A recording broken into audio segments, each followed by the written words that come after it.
Hi friends, welcome back to my channel. இன்னைக்கு நம்ம என்ன ரெசிபி பார்க்க போறோம்னா கொழுக்கட்டை ரெசிபி தாங்க பார்க்க போறோம். அதாவது விநாயகர் சதுர்த்திக்கு ஸ்பெஷலா இன்னைக்கு ஒரே மாவுல 4 வெரைட்டியான கொழுக்கட்டை எப்படி செய்யலாம்னு தான் பார்க்க போறோம். அதாவது சர்க்கரையும் தேங்காவும் வச்ச பூரணம் வச்ச கொழுக்கட்டை, அப்புறம் சீனியும் தேங்காவும் வச்ச பூரண கொழுக்கட்டை. இதில் ஸ்பெஷல் என்னென்னா நான் டேட்ஸ் யூஸ் பண்ணியும் தேங்காய் வச்சு ஒரு பூரணம் செஞ்சுருக்கேன். அது ரொம்ப டேஸ்ட்டாக இருக்கும். கண்டிப்பாக நீங்களும் அதே மாதிரி ட்ரை பண்ணி பாருங்கள். அப்புறமா நம்மளோட கார கொழுக்கட்டை, இன்றைக்கி இந்த இவ்வளோ கொழுக்கட்டைன்னு தான் நம்ம எப்படி செய்யலான்னு பார்க்க போகிறோம். அதுக்கு முன்னாடி என் சேனலை யாரும் சப்ஸ்கிரைப் பண்ணாமல் இருந்தீங்கன்னா கைண்ட்லி சப்ஸ்கிரைப் பண்ணிக்கோங்க. அப்போ தான் நான் போடுற வீடியோஸ் எல்லாம் உங்களுக்கு உடனுக்குடன் வரும். இப்போ வாங்க இந்த சூப்பரான 4 வகையான கொழுக்கட்டையை எப்படி செய்யலான்னு பார்க்கலாம்.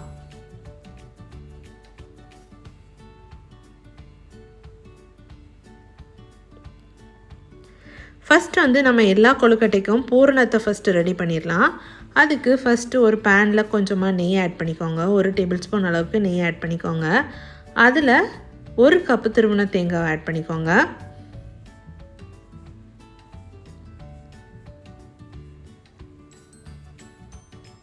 நல்லா வதக்கிக்கோங்க.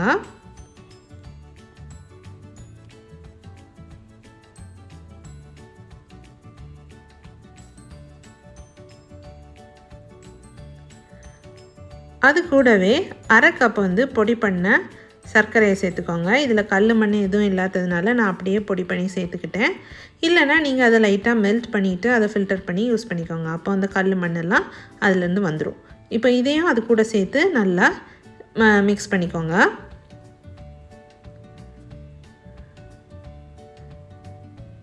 இப்படி சர்க்கரை உருகி நல்லா மிக்ஸ் ஆனதும் அதில் வந்து 1 டீஸ்பூன் அளவுக்கு வந்து ஏலக்காய் தூள் சேர்த்துக்கோங்க.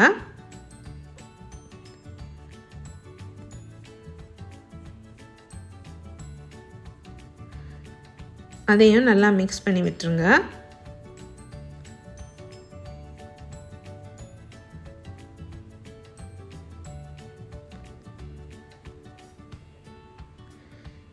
இதிலிருந்து நான் பாதியை இன்னொரு பவுலில் ட்ரான்ஸ்ஃபர் பண்ணிக்கிறேன். அதை வந்து நல்லா ஆற விட்டுருங்க. ஏன்னா இது கூட தான் நம்ம வந்து டேட்ஸ் போட்டு அடுத்த பூரணம் செய்ய போகிறோம். ஸோ இதில் பாதியை எடுத்து நல்லா ஆற போட்டுருங்க.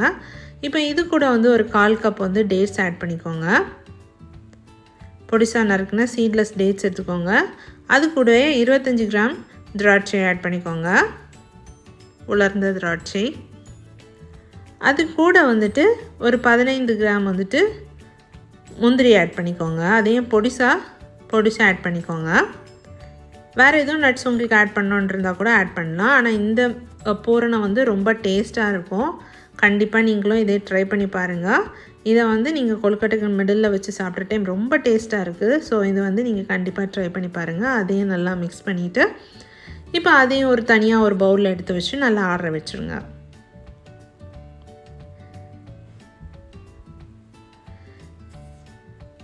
நெக்ஸ்ட் பூரணம் செய்கிறதுக்கு அகைன் வந்து பேனில் கொஞ்சமாக நெய் ஆட் பண்ணிக்கோங்க.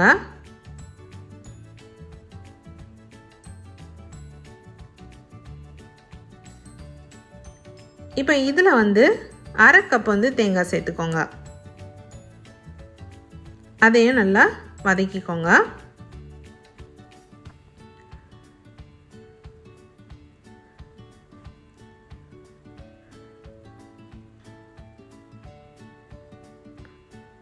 அது கூடவே 2 டேபிள் ஸ்பூன் அளவுக்கு சீனி சேர்த்துக்கோங்க. 1 டீஸ்பூன் ஏலக்காய் தூளும் சேர்த்து நல்லா மிக்ஸ் பண்ணிக்கோங்க. மிக்ஸ் பண்ணிவிட்டு ஸ்டவ்வை ஆஃப் பண்ணிடுங்க. இப்போ நம்ம ஃபஸ்ட் செய்த 3 பூரணத்தையும் எடுத்து நல்லா ஆற வச்சுருங்க. தனித்தனி பவுலில் போட்டு நல்லா ஆற வச்சுருங்க. நெக்ஸ்ட் வந்து கார கொழுக்கட்டைக்கு நம்ம பார்க்கலாம். அதுக்கு வந்துட்டு மறுபடியும் பேனை ஹீட் பண்ணிக்கோங்க. அதில் 1 டீஸ்பூன் அளவுக்கு நெய் சேர்த்துக்கோங்க.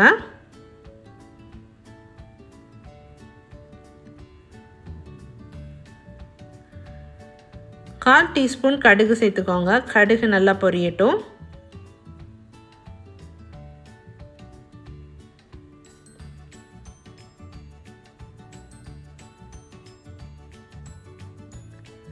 கடுகு நல்லா பொரிஞ்சதும் அதில் 1 டீஸ்பூன் வந்துட்டு கடலைப்பருப்பு, 1 டீஸ்பூன் வந்து உளுத்தம்பருப்பு, அது கூடவே கொஞ்சமாக கருவேப்பிலை, ஒரு காஞ்ச மிளகாவை சின்னதாக நறுக்கி வச்சுக்கோங்க, அதையும் சேர்த்துக்கோங்க. சேர்த்து நல்லா மிக்ஸ் பண்ணி விட்டுருங்க.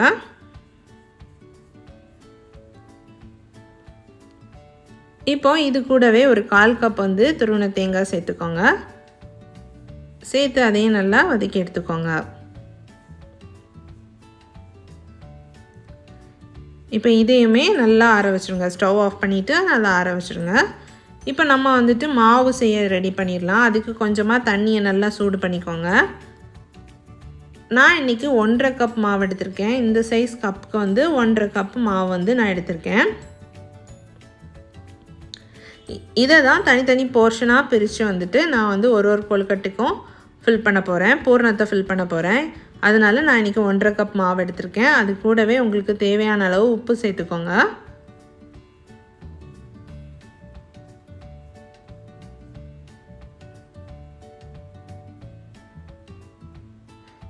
சேர்த்து எல்லாத்தையும் நல்லா கலந்து விட்டுருங்க.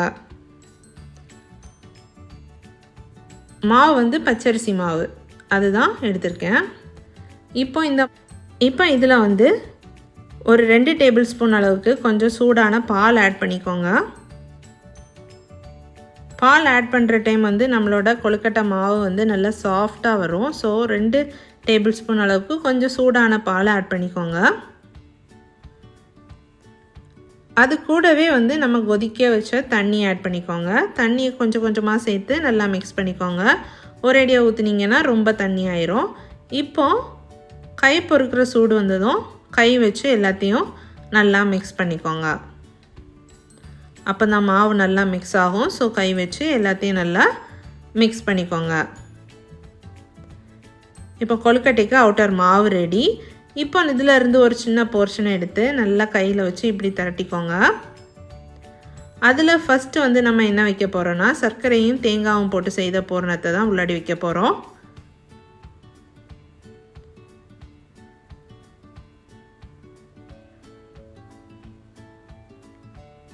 கொஞ்சமாக மிடில் எடுத்து வச்சுக்கோங்க.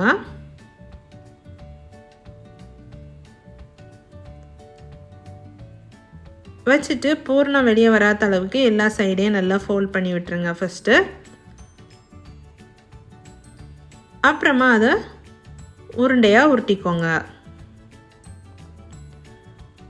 நல்லா ஒரு உருண்டை பாலாக உருட்டி எடுத்துக்கோங்க.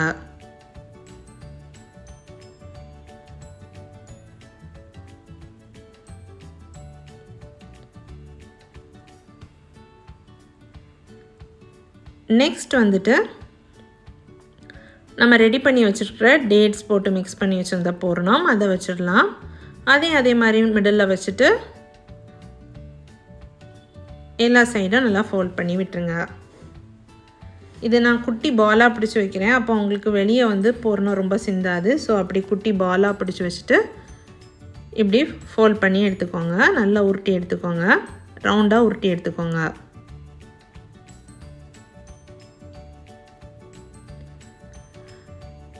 அடுத்து நம்ம வந்து ஃப்ளாட்டாக வந்து தட்டிக்கலாம். எப்போவுமே வந்து உருண்டையாக கொழுக்கட்டை செய்யணும்னு இல்லை, இப்படி கூட நீங்கள் செய்து பாருங்கள்.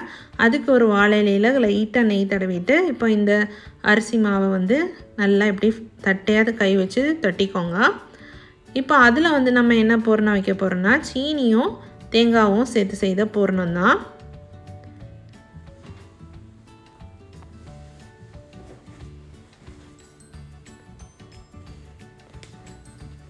அந்த பூரணத்தை எடுத்து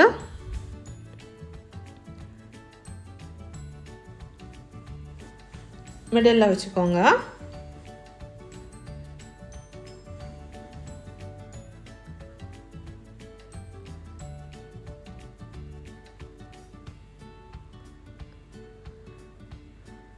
வச்சுட்டு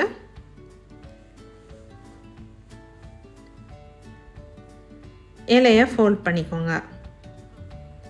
அப்போ 2 எட்ஜஸும் ஒட்டிக்கும். இலையை ஃபோல்ட் பண்ணிக்கோங்க.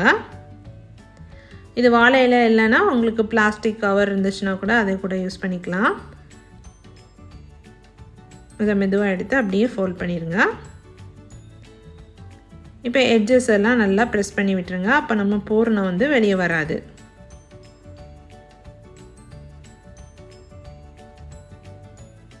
இப்போ லைட்டாக சைடில் டிசைன் கொடுக்குறதுக்காண்டி ஒரு ஃபோர்க் வச்சு சின்னதாக ஒரு இம்ப்ரெஷன் க்ரியேட் பண்ணிக்கோங்க.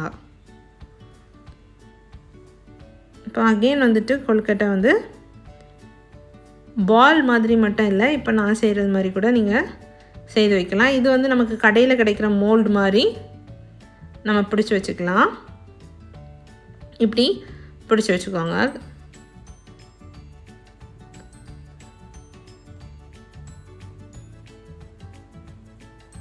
இதை இப்படி பிடிச்சி வச்சிங்கன்னா இது பிடி கொழுக்கட்டைன்னு சொல்லுவாங்க. இது உப்பெல்லாம் போட்டிருக்கிறதுனால இப்படி பிடிச்சி வச்சு கூட நீங்கள் ஆவியில் வேக வச்சு எடுக்கலாம். அதுவுமே நல்லா தான் இருக்கும்.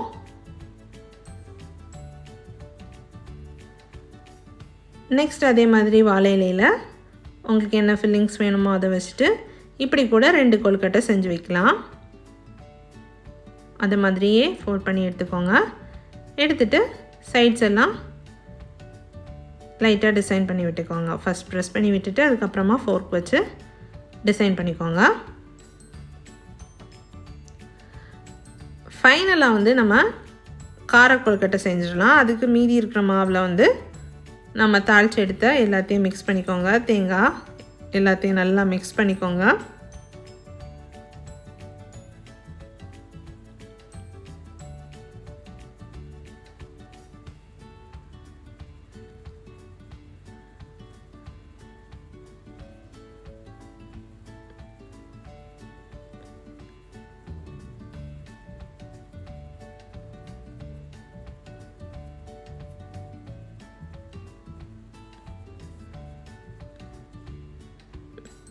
மிக்ஸ் பண்ணிவிட்டு இதை குட்டி குட்டி உருண்டையாக பிடிச்சி வச்சுக்கோங்க. சின்ன சின்ன பால்ஸாக பிடிச்சிக்கோங்க. இதுவுமே ரொம்ப டேஸ்ட்டாக இருக்கும்.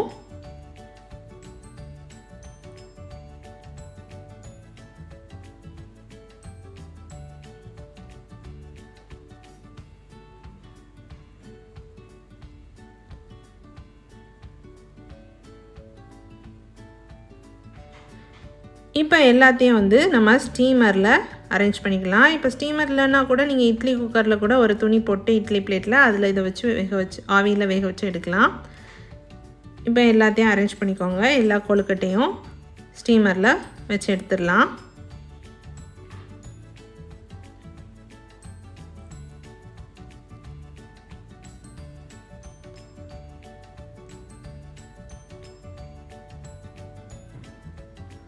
கொஞ்சம் நிறைய ஒரே செட்டாக எடுக்கணுன்னா நீங்கள் இப்படி ஒரு ஸ்டீமரில் வச்சு எடுக்கிறது வந்து உங்களுக்கு ஈஸியாக இருக்கும். இட்லி பிளேட்டோ இதில் வச்சு எடுக்கிறதோட இப்படி வைக்கிறது ஈஸியாக இருக்கும். இப்போ தண்ணி நல்லா கொதிச்சதும் அதில் இந்த ஸ்டீம் பாத்திரத்தை தூக்கி வச்சுக்கோங்க. வச்சுட்டு ஒரு மூடி போட்டு மூடி ஒரு 15 நிமிஷம் வேக வச்சு எடுத்துக்கோங்க. நம்ம கொழுக்கட்டை வெந்துட்டான்னு எப்படி தெரியும்னா அது மேலே வந்து நல்லா பாலிஷ்ட் ஆயிரும். அப்போ நம்மளோட கொழுக்கட்டை நல்லா வெந்துடுச்சு.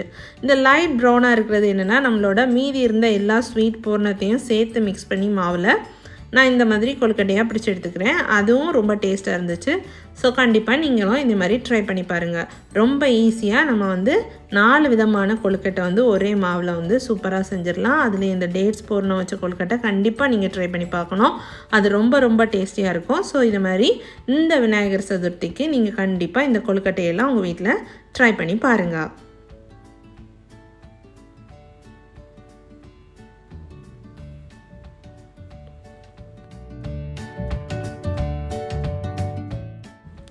அனைவருக்கும் என் இனிய விநாயகர் சதுர்த்தி வாழ்த்துக்கள்.